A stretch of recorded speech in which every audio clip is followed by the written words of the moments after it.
Spacewalk personnel heading out. And Quest Airlock, having gone over their tethers that they'll be using to make sure that they are safely attached to the space station. You're hearing them speak with Mission Specialist Chris Cassidy, who is acting as today's intravehicular officer, as opposed to the extravehicular. Cassidy will be choreographing today's spacewalk from the inside. He's scheduled to perform his first spacewalk 2 days from now.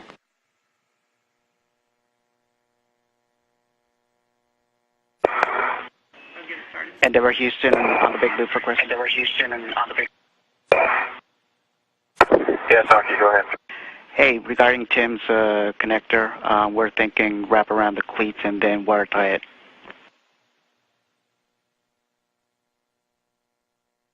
Okay, we'll put it in work. Tim, you copy? I did, thank you.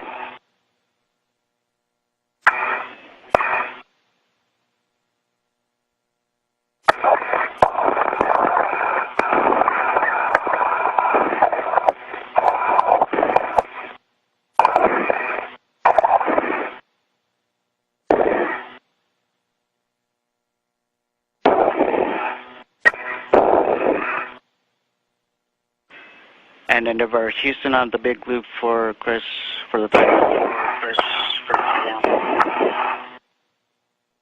Go ahead. Hey Chris, we're good with the tie down plan for Tim. Another option would be just to swap out the connector that he's made it right now and the one that he's having problems. We're good with swapping out those connectors. Tim, do you think that'll get you anything? Well, the one that you have mated, move it over to the other? No, there's substantial effort to get the first one in. I think if I release the one that's installed, I might be tying up us down. Okay, Houston said they're fine with either plan, so if you think so, let's just press with the tie-down plan. All right, thank you. We copy and concur. Capcom Aki Hoshide, Aki Moon, you think? working, giving some instructions to Flight Engineer Tim Copra, who is having a little trouble getting one of the connections that he's disconnected from the shuttle's cargo carrier installed in a new connection on in the shuttle's cargo bay, and so Hoshide set up an alternative plan.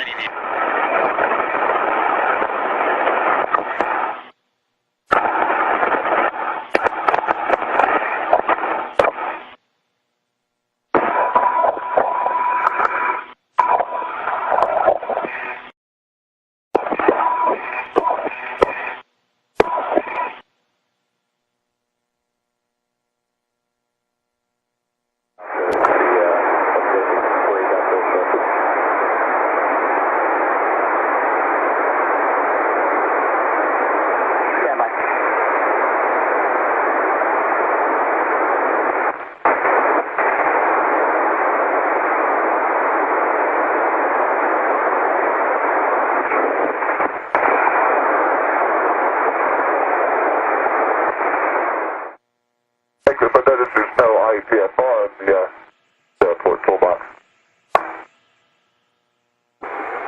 No IAPFR in the port toolbox? No. Roger that. Are you doing your work there now, or are you just on your way past it, on your way to the CBM cover? That's checked. I opened and snapped the CBS cover on the port side of Node 1 at the port toolbox. Tim, I missed it. Did you say you're complete with the CBM? Yeah, that's correct, Chris. I'm complete with the CBM cover, and I'm at the port toolbox. All right, somebody's going to ask me, so I'll ask you. Did you need to use the pedals to translate on? I did not. Roger that. Thank you. Mutant release tool that I mentioned earlier, as they begin working, getting ready to work on that deployment of the cargo attachment system. One of the first things they'll do is actually install that tool, or two of them, onto the attachment system. The installation of it should help clear the jam, and then the next step will be for them to actually unfold the attachment system into its final position. They're also planning to unfold a similar attachment system on the starboard side of the space station. That one was also originally planned for the STS-119 mission and did not get done because of the problems that the spacewalkers ran into with this attachment system. Okay, copy, no change. Hey, Dave. Tim, well, wait until Tim gets there and you guys are looking at each other, and I'll have some words for you.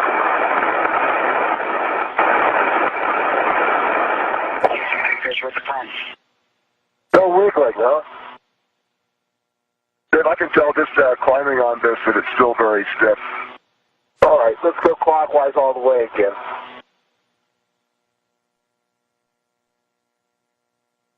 Everything undid.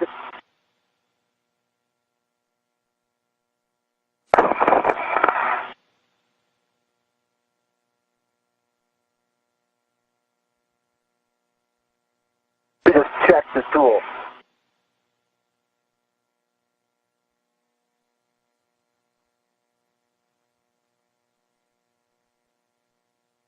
That aircraft needs to go that way around it. Okay.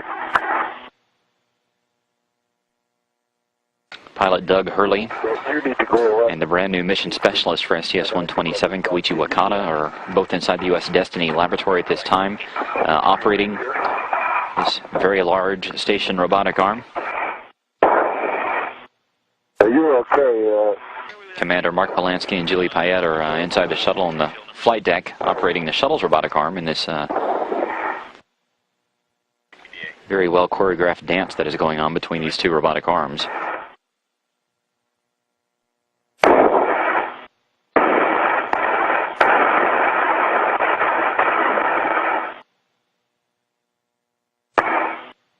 Here, you just keep going around. I'll bring the feather around. Okay, thank you. Good. Light man, unload. There.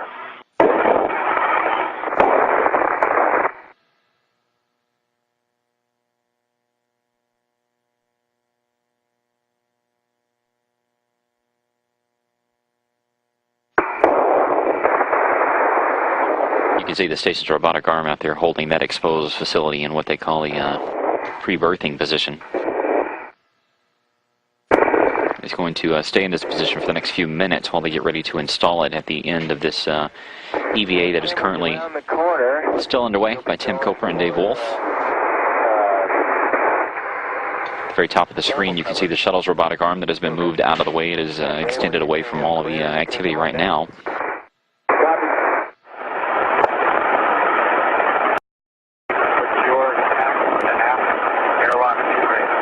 Sounds good.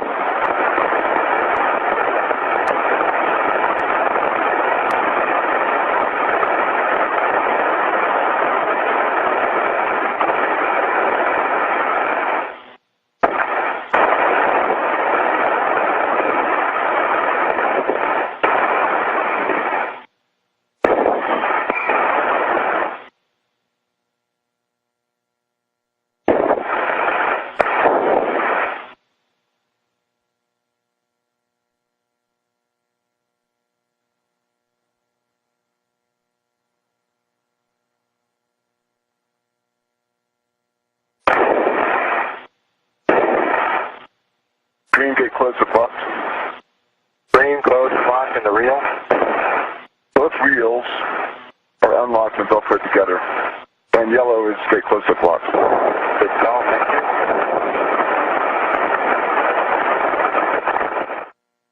you. This is Mission Control Houston. Again, we're continuing to look at the exposed facility there on the side of your screen that's getting ready to be installed in the end of the Kibo laboratory. You see the wing of Endeavour there at the top of the screen. Today's spacewalk officially ending at 4:51 p.m. Central Time. The total elapsed time for today's EVA is 5 hours 32 minutes. This is the 126th EVA in support of International Space Station Assembly and Maintenance. The total time for all spacewalks now is 785 hours and 38 minutes for the ISS. Today's was the first spacewalk for Tim Kopra, so he has a total time of 5 hours 32 minutes. This was the fifth for Dave Wolf. His total time now is 31 hours and 51 minutes. It puts him at number 27